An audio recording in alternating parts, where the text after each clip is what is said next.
تعقيبا على الأحداث اللي عم تصير بلبنان، تصريحات سمير جعجع اللي بوقت من الأوقات صار في نوع من الثقة فيه من قبل السوريين نتيجة تصريحاته ضد النظام المجرم بسوريا. العنصرية اللي صارت يعني واضحة بشكل صريح وقاسي وعنيف ضد السوريين بلبنان. لازم يعرفوا الناس واللبنانيين وغيرهم إنه السوريين وين ما راحوا ما بيعيشوا عالي على المجتمع، بيشتغلوا. السوري أينما ذهب ما بيعيش عالي، ما بيطلب مساعدة، ما بيشحد، مستعد يعمل بكافة الأعمال، لأنه السوري عنده قناعة إنه الشغل مو عيب، عنده هي أيا كان الشغل. وكل الناس اللي راحوا على لبنان ولا على تركيا ولا على أوروبا ولا على أي مكان في العالم نجحوا. يندر السوري اللي فشل، اللي طلع ما درس ولا ما اشتغل ولا عاش على البطالة أو على المساعدات. هذا الشيء نادر جدا. لبنان استفاد استفادة كبيرة من وجود اللاجئين عنده.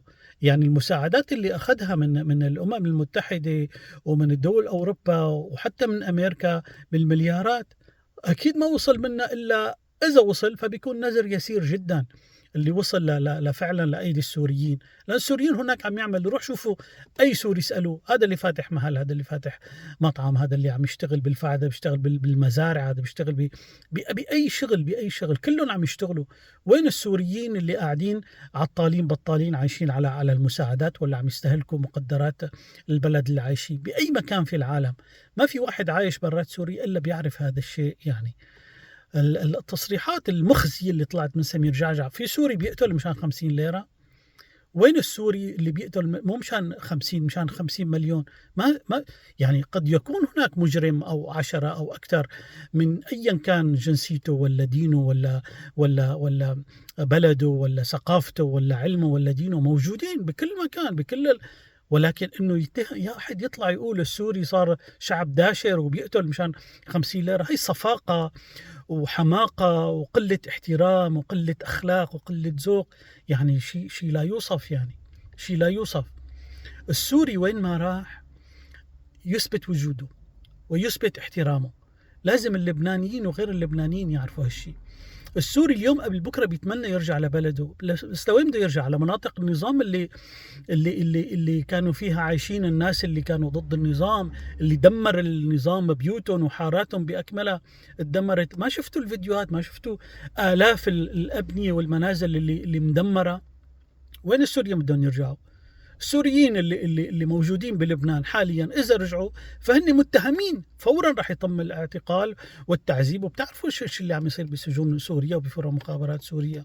لأنه مجرد أنه وجود إنسان سوري بلبنان حاليا هو تهمة بالنسبة للنظام، أنه معناته أنت معارض، معناته أنت اشتغل ضد النظام، فهلأ بدك ترجع، تعال هون. هذا أمر مفروغ منه. يعني وين عم تطالبوا السوريين يرجعوا؟ ولوين؟ السوريين مستعدين يرجعوا، تصريحات كتير، والناس كلها اللي بتسألون حابين يرجعوا، بس يلاقوا مكان يرجعوا له، يضمنوا نوعا ما انه ما يصير اعتقالهم وتعذيبهم وقتلهم هن ولا اولادهم ولا ابائهم ولا اخواتهم ولا غيره. ما عاد في شيء اسمه حياة بظل النظام السوري. الامن معدوم تماما. الغلاء شيء لا يوصف. ما في عمل. الناس كلها عايشة بدون، الغالبية العظمى عايشة بدون شغل، بدون دخل. الناس عايشة على المساعدات بسوريا لأنه ما في شيء تعمله. الأراضي مدمرة، المزارع مدمرة، المعامل ما في، كله مسكر. حتى المحلات كتير منها عم تسكر نتيجة ضعف السيولة والغلاء الشديد، ما في زباين تيجي تشتري.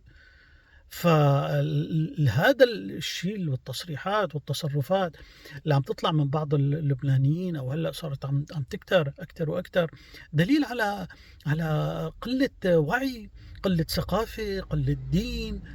افهموا الشيء اللي عم يصير. تذكروا اللي صار فيك، الشيء اللي صار فيكم ايام زمان يا لبنانيين اللي لجأتوا لعند السوريين وفتحوا لكم بيوتهم. مو النظام اللي فتح بيوتهم، الشعب السوري اللي استقبل ببيوته الآلاف من العائلات والناس اللي لجأوا فيهم.